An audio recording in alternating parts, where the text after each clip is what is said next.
जय श्री कृष्णा, राधे राधे। आज गीता का पाठ करने जा रहे हैं। तो गीता का अध्याय 1 है, पहला अध्याय।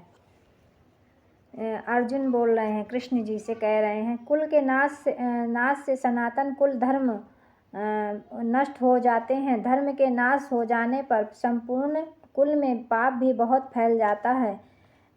हे कृष्ण, पाप अधिक बढ़ जाने से कुल की स्त्रियां अत्यंत दूषित हो जाती हैं। कृष्ण जी से अर्जुन कह रहे हैं। और हे वार्ष्णेय, स्त्रियों के दूषित हो जाने पर वर्ण संकर उत्पन्न होता है। वर्ण संकर कुल घातियों को और कुल को नरक में ले जाने के लिए ही होता है। लुप्त हुई पिंड और जल की क्रिया वाले अर्थात श्राद्ध और तर्पण से वंचित इनके पितर लोग भी अधोगति को प्राप्त होते हैं। इनके पितर लोग अधोगति को प्राप्त होते हैं। इन वर्ण संकर कारक दोषों से कुल घातियों के सनातन कुल धर्म और जाति धर्म नष्ट हो जाते हैं। हे जनार्दन, जिनका कुल धर्म नष्ट हो गया है, ऐसे मनुष्यों को अनिश्चित काल तक नरक में वास होता है। ऐसा हम सुनते आए हैं। शोक हम लोग बुद्धिमान होकर भी महान पाप करने को तैयार हो गए हैं। जो राज्य और सुख के लोभ से स्वजनों को मारने के लिए उद्यत हो गए हैं। यदि मुझ शस्त्र रहित एवं सामना न करने वालों को शस्त्र हाथ में लिए हुए धृतराष्ट्र के पुत्र रण में मार डालें तो वह मारना भी मेरे लिए अधिक कल्याण कारक होगा।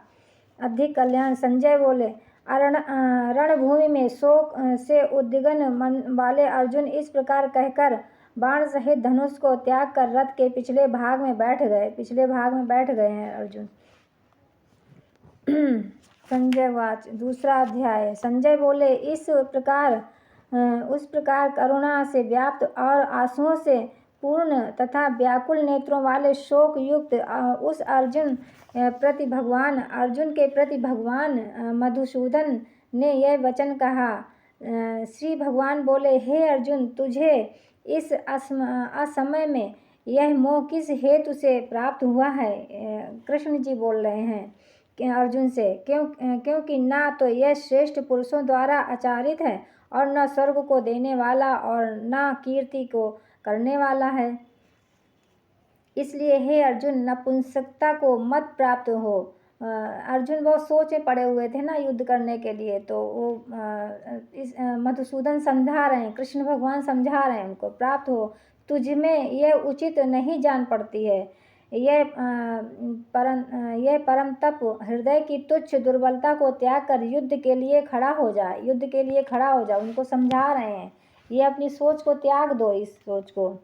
अर्जुन बोले, हे मधुसूदन, मैं रणभूमि में किस प्रकार बाणों से भीष्म पितामह और द्रोणाचार्य के विरुद्ध लड़ूंगा।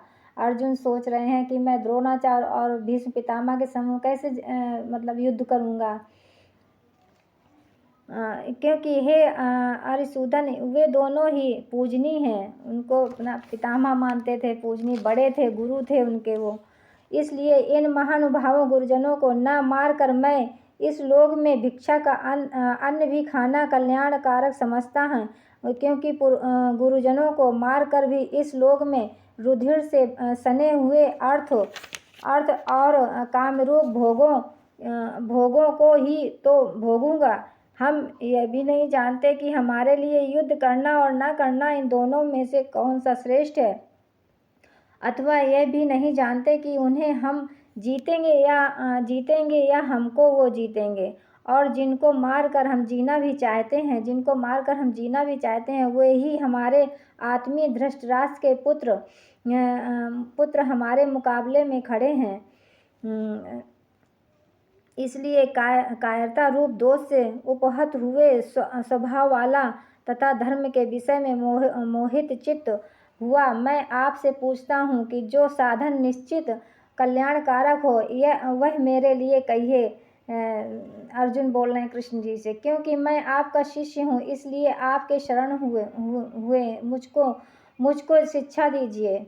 क्योंकि भूमि में निष्कंटक धन धान्य संपन्न राज्य को और देवताओं के स्वामीपने को प्राप्त होकर भी मैं इस उपाय को नहीं देखता हूँ जो मेरी इंद्रियों के सुखाने वाले शोक को दूर कर सके। इसलिए संजय बोले, हे राजन, निंद्रा को जीतने वाले अर्जुन अंतर्यामी श्री कृष्ण महाराज के प्रति अब संजय कह रहे हैं, धृतराष्ट्र को सब बता रहे हैं। धृतराष्ट्र को दिखाई पड़ा, उनको संजय को तो दिखता था, सब दूरदर्शी थे बहुत, उनको दिखाई पड़ा, तो धृतराष्ट्र से सब सुना रहे हैं। धृतराष्ट्र को कह रहे हैं, धृतराष्ट्र से ये महाराज के प्रति इस प्रकार कहकर फिर श्री गोविंद भगवान से युद्ध नहीं करूँगा, ये स्पष्ट कहकर चुप हो गए।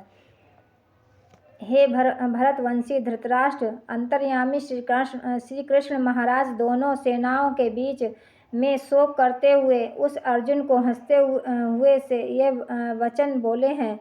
श्री भगवान बोले, हे अर्जुन, तू न शोक करने योग्य मनुष्यों के लिए शोक करता है और न पंडितों के से वचनों को कहता है, परंतु जिनके प्राण चले गए हैं उनके लिए और जिनके नहीं गए हैं उनके लिए भी पंडित जन शोक नहीं करते हैं। ना तो ऐसा ही है कि मैं किसी काल में नहीं था, तू नहीं था, अथवा ये राजलोग नहीं थे, और ना ऐसा ही था कि इससे आगे हम सब नहीं रहेंगे। जैसे जीवात्मा की यह देह बालकपन, जवानी और वृद्धावस्था होती है, वैसे ही अन्य शरीर में प्राप्ति होती है। उस विषय में धीर पुरुष मोहित नहीं होता है। हे कुंती पुत्र, सर्दी गर्मी सुख दुख देने वाले इंद्रिय और विषयों के संयोग तो उत्पत्ति विनाशशील और अनंतीय हैं। इसलिए हे भारत उनको तू सहन कर, क्योंकि हे पुरुषश्रेष्ठ, दुख सुख को समान समझने वाले जिस धीर पुरुष को ये इंद्रियें और विषयों के संयोग व्याकुल नहीं करते, वह मोक्ष योग्य होता है। अस्ता वस्तु की तो सत्ता नहीं है और सत्य का अभाव नहीं है। इस प्रकार इन दोनों का ही तत्वज्ञानी पुरुषों द्वारा देखा गया है। नाश रहित तो तू उसको जान जिससे यह संपूर्ण जगत दृश्य वर्ग व्याप्त है। इस अविनाशी का विनाश करने में कोई भी समर्थ नहीं। इस नाश रहित अप्रमेय नित्य स्वरूप जीवात्मा के सब शरीर नाशवान कहे गए हैं। इसलिए हे भरतवंशी अर्जुन, तू युद्ध कर। कृष्ण जी बहुत समझा रहे हैं अर्जुन को।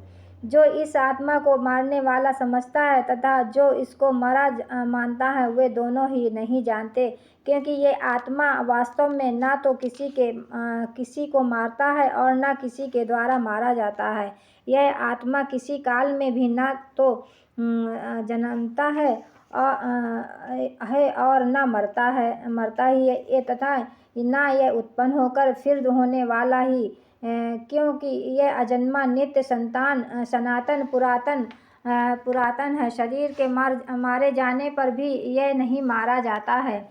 हे प्रथा पुत्र अर्जुन, जो पुरुष इस आत्मा को नाश रहित नित्य अजन्मा और अव्यय जानता है, वह पुरुष कैसे किसको मरवाता है और कैसे किसको मारता है। जैसे मनुष्य पुराने वस्त्रों को त्याग कर दूसरे नए वस्त्रों को ग्रहण करता है, वैसे ही जीवात्मा पुराने शरीर को त्याग कर दूसरे शरीर को प्राप्त होता है।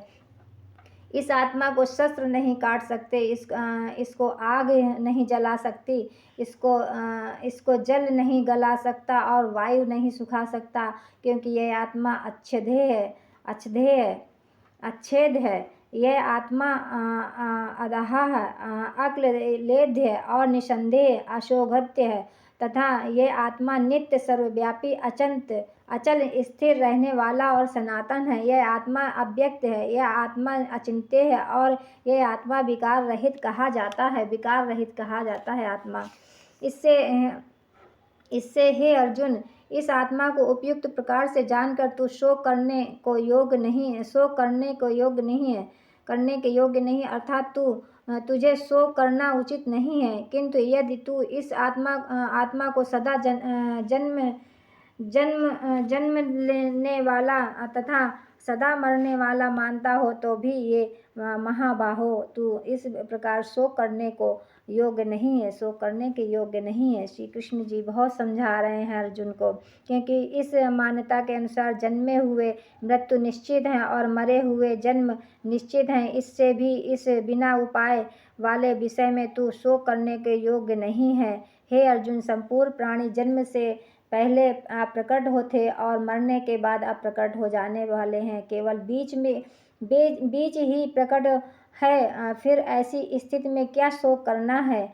कोई एक महापुरुष ही इस आत्मा को आश्चर्य भांति देखता है और वैसे दूसरा कोई महापुरुष ही इसे तत्व का आश्चर्य की भांति वर्णन करता है, तथा दूसरा कोई अधिकारी पुरुष ही इसे आश्चर्य की भांति सुनता है और कोई सुनकर भी इसको नहीं जानता है। हे अर्जुन, यह आत्मा सबके शरीर में सदा ही विलीन रहती है। इसलिए और ये अर्जुन को बहुत समझा रहे हैं श्री कृष्ण की। अब बस मैं यहीं अगले एपिसोड में मैं पढ़ूंगी। जय श्री कृष्णा, राधे राधे।